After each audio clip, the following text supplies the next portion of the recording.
rua, eu exponho desenho nas paredes, vivo disso há mais de 30 anos. Eu tive que ter meus filhos em um hospital público na gloriosa categoria de indigência e cansei de dormir em cima de papelão, mas a minha origem não foi essa. Minha família era abastada, minha família tinha bastante grana, meu pai era oficial do Exército, eu estudei em ótimas escolas. Só que eu tinha uma diferença, eu me incomodava com os privilégios que eu tinha. Os meus amigos eram numa favela que estava no fundo da minha casa e eu jogava bola com eles. Eu sentia que aquelas crianças eram superiores a mim, eles tinham muito mais liberdade enquanto eu era monitorado. Eu percebia que eram pessoas muito mais livres do que eu era preso. E quando eu estava no meu meio, na minha casa, com os meus amigos, eu questionava essa diferença, questionava os nossos privilégios. E nesse meio é muito mal recebido, as pessoas não querem saber, não querem tratar do assunto miséria. Isso sempre foi assim, sempre vai ser assim, é assim que eles pensam. E eu me senti estranho, eu era um estranho naquele meio. E passei a adolescência, tentei entrar no Exército, não tenho temperamento para aquilo. Fui funcionário do Banco do Brasil, também não tenho temperamento para aquilo. Eu vivia por pressão familiar em nome das coisas, dos benefícios, das facilidades. E eu sentia alguma coisa estranha nisso, porque não me satisfazia. Eu sentia uma atração muito grande pela maneira dos mais pobres, que no caso do meu convívio eram os serviçais. Eles eram mais espontâneos, mais sinceros, o olhar tinha alguma coisa diferente. E eu tentava me aproximar deles. Eu ia para as festas e ficava na cozinha, conversando com os garçons, com os cozinheiros, com as pessoas, com os faxineiros, que me tratavam muito bem, mas não me tratavam com igualdade, porque quando se tratavam entre si, eu sentia que era diferente. Eu era um riquinho legal. Quando eu cheguei até a faculdade, eu entrei na faculdade por pressão familiar também, eu vi esses assuntos que eu queria discutir, que não encontrava jeito, serem discutidos. E fiquei muito encantado com aquilo por uns 3 meses, porque depois eu percebi que essas pessoas também não se aproximavam dos mais pobres. Quando eu saí do Exército, eu tinha o couro bem duro. Eu aguentava dormir no chão, papelão, molhado, passava fome tranquilamente. Então, eu saturado do meu meio social, todo feriado, todo espaço que eu tinha, eu viajava de carona. Ia para uma aldeia de pescadores, uma vila no alto da montanha, onde estavam as pessoas mais pobres, porque eu sentia muita atração. E ficava observando que aquelas pessoas tinham muito mais espontaneidade, tinham uma união muito maior do que no meu meio, na minha classe. Eu tinha uma humanidade, uma relação afetiva que eu não conhecia. Aí eu resolvi, já decepcionado com a faculdade, não ter nada. Vou fazer a experiência do que é não ter nada. Eu quero andar pelo mundo sem nada. Só que aí a família, ofendida com a minha opção, cortou relações. E o que era para ser uma experiência virou situação. E assim eu vivo até hoje. E aí eu cheguei no meio mais pobre, pedindo o que comer, pedindo onde dormir, e as pessoas começaram a me olhar com igualdade. Como eu tinha a visão condicionada, porque a gente é condicionado por uma mídia safada, cheia de psicologia do inconsciente, eu cheguei no meio dos mais pobres como quem chega no meio dos ignorantes. Eu vou ensinar eles, porque eu tive mais escolas. E começava a falar da humanidade, da desigualdade, mas a língua que eu falava não era a língua daquele lugar. E as pessoas ali já estavam me olhando com igualdade, porque eram fodidos, mais do que todo mundo. Então eu percebia que com igualdade eles eram mais espontâneos, eles riam da minha cara, do meu jeito de falar. Eu de repente me dei conta que ninguém entendia o que eu estava falando. Aí eu me senti um idiota, 2 vezes. Primeiro porque eu achei que eu estava indo para o meio da ignorância, e eu percebi que ignorante ali era eu. E segundo porque eu percebi que eu tenho 2 orelhas, 2 olhos e só uma boca. Eu tenho que ouvir mais, observar mais e falar menos. E eu comecei a fazer isso, prestar atenção. E percebi que no meio da periferia, que a gente julga que é tão ignorante, existem códigos de comunicação inacessíveis para quem fala a língua acadêmica. São códigos intuitivos, são códigos de sentimento, são gestuais, é mímica, é uma coisa muito mais profunda. E eu percebi também, aliás, no meu próprio coro, que a capacidade de resistência nas periferias é muito maior do que nas outras classes. Porque quem trata com dificuldade ganha força. Ali se acostuma, aqui todo mundo sabe disso, se acostuma a tratar com dificuldade, superar perdas o tempo todo. Dificuldade gera resistência, facilidade gera fragilidade. Então as classes mais altas, como aquela que eu era originário, era muito frágil, muito medrosa. Era o que me incomodava lá, era o medo. Ali era um medo enorme de cair de patamar. E quando eu estava misturado com a maioria, eu via que ali ninguém ficava triste porque não tinha nada. Pelo contrário, era uma alegria danada. As dificuldades eram pinto, era brincadeira de criança. Aí eu comecei a perceber que essas pessoas não sabem disso. porque tem todo um processo de impedimento do desenvolvimento dessas pessoas. Comecei a perceber que a escola pública não merece o nome de escola. Existe uma sabotagem institucional. Ali não chegam verbas, não chega o ensino. Ali é um centro de tortura de professores, de alunos e de funcionários. A escola pública é feita para fabricar ignorância, para que as pessoas não se deem conta do que acontece no mundo. Eu comecei a perceber também que quem faz tudo na sociedade é a rapaziada mais pobre. Se você se colocar em qualquer lugar da cidade, em qualquer lugar onde tenha civilização e olhar em volta, você não vai ver 1 milímetro que não foi mão de pobre que botou ali. Todas as roupas são costuradas por pobres, todas as paredes são levantadas por pobres, a comida que se come é plantada, colhida, trazida e preparada por pobres. O pobre faz tudo, tudo, não falta nada, só que ele não sabe disso. A sociedade se estruturou em cima da massa mais pobre, e a massa mais pobre sustenta essa estrutura. É uma estrutura criada na época dos reis ainda, onde a sociedade vivia em função daquela cúpula da nobreza.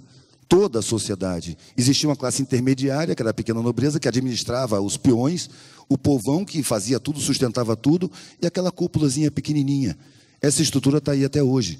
Só que, em vez de reis, são mega empresários, mega banqueiros, que controlam a mídia, controlam os políticos. Eu já não acredito mais na política, porque quem faz a política são os empresários que financiam as campanhas. É empresário que faz política pública. Eles estão na cúpula e não querem sair da cúpula. E, para isso, tomaram todos os cuidados. Muita coisa do que eu queria foi induzida por eles. Muita coisa da minha visão de mundo foi induzida por esse motivo. Você tem que ver o mundo distorcido para ele permanecer como está. Quando a gente começa a perceber, a gente começa a mudar os valores, começa a mudar o comportamento. E eu acho que é isso que vai mudar a estrutura toda da sociedade. Porque os mais pobres não só constroem a sociedade, eles sustentam a sociedade, eles mantêm a sociedade. A carga tributária, que é o que banca o Estado, ela está em cima do consumo. Ela não está em cima nem do patrimônio, nem da renda. E estando em cima do consumo, se divide entre a maioria. O mais pobre paga pela sociedade. E, no entanto, ele é traído, ele é sabotado, ele é desprezado, ele é perseguido, ele é enganado, ele é visto com desprezo. E ele se sente assim. É isso que é mais grave. Quando a gente percebe o valor que a gente tem, a gente para de se sentir humilhado. A primeira vez que alguém me desprezou, que eu demorei para perder o jeito de riquinho, a primeira vez que alguém mandou eu sair com desprezo, sai daí, seu vagabundo, eu ri, porque isso não me humilha. A grosseria da arrogância não me humilha em nada, porque a arrogância é a capa da insegurança. Essas pessoas morrem de medo. Botam uma arrogância, vestem uma arrogância, uma superioridade, mas é falso. A gente não pode aceitar isso. É como um presente. Se você aceitar o presente, você vai levar. Mas você pode não aceitar esse presente, e aí você não leva. É preciso a gente não tomar um insulto para si. É somente uma manifestação. A gente não passa a ser o que pensam que a gente é, ou o que dizem que a gente é. A gente não pode ter vergonha de não ter roupa de marca. A coisa é tão absurda que uma pessoa honesta, generosa, leal, sincera e mal vestida é mal vista. E um pilantra bem vestido com terno caríssimo, que paga a campanha de político, que desvia milhões, que prejudica milhões de pessoas, é bem visto, é visto como um vitorioso. A gente tem que mudar os símbolos da vida. Eu não estou aqui para vencer na vida, eu estou aqui para viver. Eu não quero mudar o mundo, eu quero ter satisfação na minha vida. Eu quero que o mundo mude, porque ele muda o tempo todo. E depende da nossa atitude. Quando eu comecei a mudar o meu mundo, eu percebi que meu comportamento começou a influenciar pessoas. As pessoas começaram a me perguntar a minha opinião. Mas eu estava preocupado em mudar a mim mesmo. Quando eu saí da faculdade, eu nem acreditava que o mundo pudesse mudar. Eu demorei para perceber que o mundo muda sozinho o tempo todo. Assim como as pedras estão mudando quimicamente o tempo todo. Nada está parado do universo. É preciso a gente enxergar a realidade como ela é, para poder escolher como se colocar dentro dela. A gente não pode estar se iludindo conforme as ilusões são colocadas. Hoje, as pessoas têm um inimigo dentro de casa, que é o pior inimigo que eu já vi, que se chama televisão. A televisão é comercial e pessoas muito bem pagas trabalham com psicologia do inconsciente para criar valores, para criar objetivos de vida. A gente quer, não o que a gente escolhe, mas o que é mandado. E existe uma pressão que te discrimina se você não quiser o que todo mundo quer. Quantas vezes eu ouvi, meu filho, você não pode pensar assim, ninguém pensa assim, você tem que pensar em você mesmo. Existe uma estratégia para você ficar prestando atenção perto de você, nas suas coisas, nas suas roupas, na sua casa, no seu carro, em volta, para você não olhar o mundo, para você não perceber que isso é uma coletividade. O fato da minha família ter cortado relações comigo, apesar de ter sido doloroso na época, me deu a oportunidade de eu começar a me sentir família em todo lugar que eu estava. E, para mim, a família deixou de ser consanguinidade, passou a ser afetividade. Quando você tem amor, quando você tem sentimento, você forma família. E hoje eu me sinto família com a humanidade inteira. E quando eu falo nós família humana. É todo mundo, inclui todo mundo. Em todas as classes tem exceções à regra. E são essas exceções que contaminam, que pensam por si, ou pelo menos tentam pensar por si. É preciso a gente perceber que a gente não tem a visão de mundo que a gente criou. É uma visão de mundo criada para a gente ter. É uma visão de mundo mentirosa. E tem muito poder, porque está na casa de 99% das pessoas. Está aí controlando o que eles chamam de política, que para mim não é nem política mais. Um governador, para mim, é um gerente, não é um governador. Ele não governa para a população, ele presta conta para o financiador de campanha, ele mente para o eleitor. Eu não quero aqui induzir ninguém ao crime, mas eu não voto desde 89, desde que eu percebi que a política institucional é uma farsa, que está aí para enganar a população. A população sustenta a sociedade e precisa perceber isso. E é isso que eu tenho feito. Me chamam para falar, eu estou me sentindo super repetitivo, chato pra caramba. Em todo lugar que eu vou, as pessoas ficam chapadas. E eu acho que eu estou falando o que está na cara, o que é óbvio. É só a gente olhar para dentro da gente e ver o que a gente quer na vida. A gente quer vencer na vida? Estamos colaborando. A gente quer regalia? Estamos colaborando. Ensinam para a gente que o objetivo da vida é patrimônio, é segurança, é conforto. E não é, é afeto. Há muito tempo atrás, eu tinha 18 anos, ainda estava na faculdade, eu encontrei um velhinho que estava com quase 90 anos, bem velhinho, cheio de doença, e era um rico empresário de exportação e importação. Ele falou umas coisas comigo que, para mim, foram importantíssimas. Ele falou, eu fiz tudo o que me mandaram fazer na vida. Eu corri atrás de patrimônio, eu montei uma empresa e essa empresa deu certo. Eu posso visitar a Europa 3, 4 vezes por ano, se eu quiser. Eu, para a sociedade, sou um vitorioso, mas hoje eu estou doente. Eu estou sentindo que a morte está perto, estou tomando um monte de remédio. E aí eu olhei para a minha vida e ela perdeu totalmente o sentido. A sensação que eu tenho é que mentiram para mim em algum lugar. E eu acreditei. Eu não pude conviver com meus filhos, não pude criar afeto com os meus filhos, porque eu estava muito ocupado desenvolvendo a empresa. Então eu paguei pessoas muito bem qualificadas para formá-los. E eles estão muito bem formados, estão bem colocados no planeta, em vários lugares, ganhando só de seu dinheiro. Mas agora eu queria ter afeto, eu queria ter aproximação com eles. E eu não tenho aproximação nenhuma, nem eles comigo. E o que eles fazem? Eles pagam pessoas muito bem qualificadas para cuidar de mim até a morte. Aí eu percebi que o principal da vida é abstrato, não é concreto. Eles dizem que é concreto para a gente passar a vida correndo atrás, pagando o carnê, tendo que ganhar dinheiro e mais dinheiro e mais dinheiro, e ostentar, com vergonha de estar mal vestido. E a gente não dá valor que é importante. É o sentimento de integração com a coletividade, o sentimento de ser útil aos demais, o sentimento de fazer o bem, o sentimento de trocar afeto, amor com todo mundo. Isso é o significado da vida. E as pessoas que correm atrás de patrimônio, de riqueza, elas têm um vazio muito grande, não é à toa que você toma tanto antidepressivo.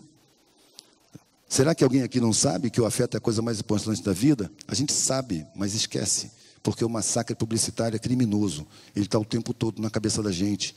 Eu vi um filme chamado Criança, Alma do Negócio. Aliás, um filme bom de ver, um documentário. Tem uma frase ali que me marcou muito. A melhor hora para o publicitário é quando a televisão está ligada e ninguém está olhando. Porque aí ele está trabalhando diretamente com o inconsciente das pessoas. Você está na rua, vê um produto e tem uma vontade de comprar. Você pensa que a vontade é sua, mas não. Ela foi colocada no seu inconsciente por um publicitário que trabalha com psicologia do inconsciente. A gente anda pela vida abestalhado e não se questiona. É preciso questionar os objetivos que a gente tem, os valores que a gente tem, a visão que a gente tem de mundo, porque essa visão ela é apresentada distorcida. Há tempos atrás, muito tempo atrás, qualquer reacionário conservador reconhecia a pobreza e a miséria como injustiças sociais. O trabalho foi feito de tal maneira que hoje a pobreza é a justa punição da incompetência, não é uma coisa calculada. A gente pensa que a miséria é uma fatalidade, que a miséria é um azar ou uma incompetência. Não é. A miséria é uma estratégia. Ela é criada deliberadamente por essas cúpulas que passam por aí de helicóptero para manter os salários baixos, para o trabalhador ficar chantageado em qualquer condição de trabalho, por medo de ir para a miséria.